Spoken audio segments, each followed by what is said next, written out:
Welcome everybody into the office of the AD, John Wildhack, on an historic day for Syracuse, the Atlantic Coast Conference as well. John, the addition of Stanford, Cal, SMU to the league, and this has been a long time coming. It has, Matt, and it's a really good day for the ACC. It's a really good day for Syracuse athletics. Why?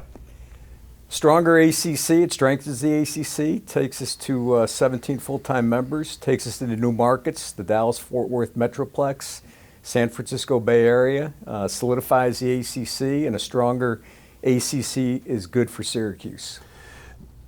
I want to explore the ways that a bigger conference is good for Syracuse and for the conference in general. And everybody knows your background as a TV executive. When you look at, on paper, a conference that spans the entire nation, it's now not just the Atlantic Coast, but the Pacific Coast as well. And one of the biggest cities in the middle of those two coasts. What value is there in that? Because obviously this revenue needs to continue to come in for this to work for everybody. Right. Well, I think for Syracuse, I think it's really good because we have a growing undergraduate population from the Dallas-Fort Worth area and from the San Francisco Bay Area, growing alumni base in those areas. We're a national brand. When I'm out west, the request I get from donors is bring our teams out here. So I think it's great for our brand, and I think if it's great for the athletics brand, it's great for Syracuse University. For the ACC to be in those two markets, I mean, those are two of the top 10 markets in the country. It'll help the ACC network. It'll drive distribution for the ACC network. More people will see ACC content. So I think overall, there's nothing but positives here. I was going to echo a similar experience when you go out and you speak to the alumni groups on the West Coast. They want to see the teams and not just on TV. Right. So what can you share at this point? I'm sure scheduling models at least have been touched upon, and I understand it's different from football and Olympic sports and that type of thing. But if you are a Bay Area fan, is there a reasonable expectation Syracuse is playing Cal or Stanford on a regular basis? Absolutely, and there is, and we will. And I think for Olympic sports, it'll be a maximum of one West Coast trip per year. So we're not going to be, back and forth. And when you go out, you can play two games in one road trip. So there's some efficiencies there. And in the Pac-12, they're used to that. I mean, right. They've had travel partners like that for a long time. Right, and I think for basketball, both basketball programs will be out there probably once every other year. And again, when we go out, we'll play two games.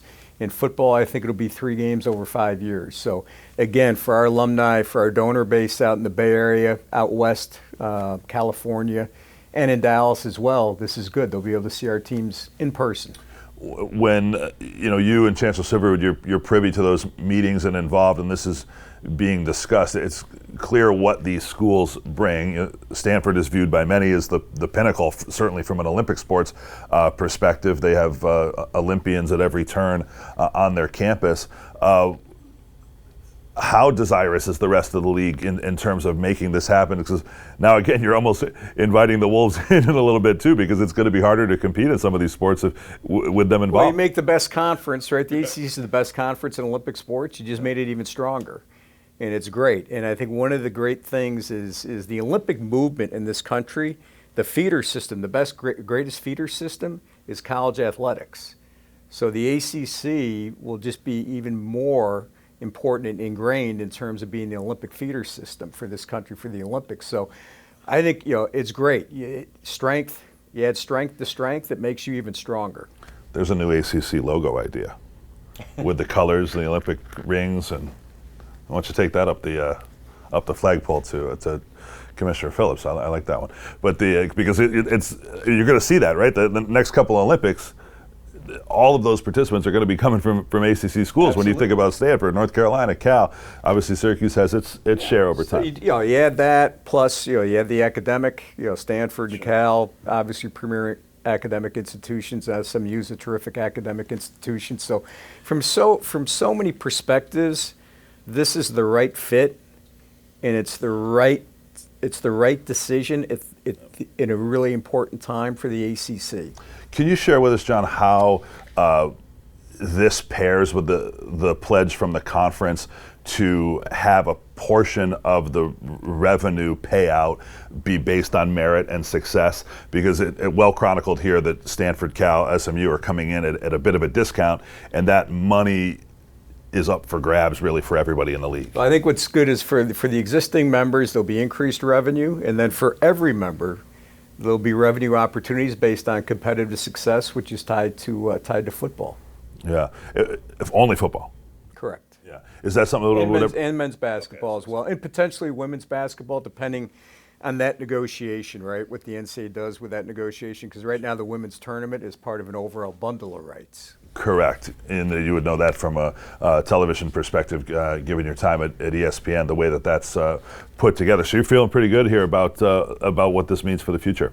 I think it solidifies the ACC. A strong ACC is good for Syracuse, and you get closer to home here, right? We've had academic success, historic highs, right? Competitive success, 10 teams ranked in the top 25 last year. National championship in men's soccer. You look at our facilities, what we've done with the JMA Wireless Dome. Phase 1A Al Alley is done. Phase 1B is under construction. One-team Olympic Sports Center and a new football operations complex. Record year in fundraising. So today's announcement builds on the momentum and the positive momentum and the positive energy around Syracuse athletics. That's where sometimes when you talk about obviously the news is the addition of 3 in, but if you're thinking about establishing again, as this is now a major conference, which is going to take its place along the SEC and the Big Ten and the Big 12 as the power players in the league. What does Syracuse bring to the table? And that's a lot. We bring a lot to the table. In the ACC, the last 2 years has won 17 national championships, more than any other conference in the country. So we're going to compete amongst the best, amongst the elite, and that's great. What reaction do you get from your coaches here? Has it been too soon? I know obviously this has been in the works, but they got to get to work too, and I know you do as well with all this coming quickly. All the sport administrators are meeting with their coaches individually and walking them through what this means, walking them through from a schedule perspective. And it's overwhelmingly positive. Yeah. Anything else to share here on just how this comes together?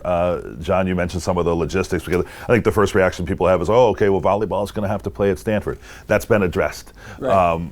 But this happens next year, right? So how does this kind of come together from your perspective with the ADs in the conference? You know, there's work to do for the conference in terms of the scheduling models. They've already done a lot of work on it. And, now that it's done, now the second phase of the work begins. All right, we'll let you get to it.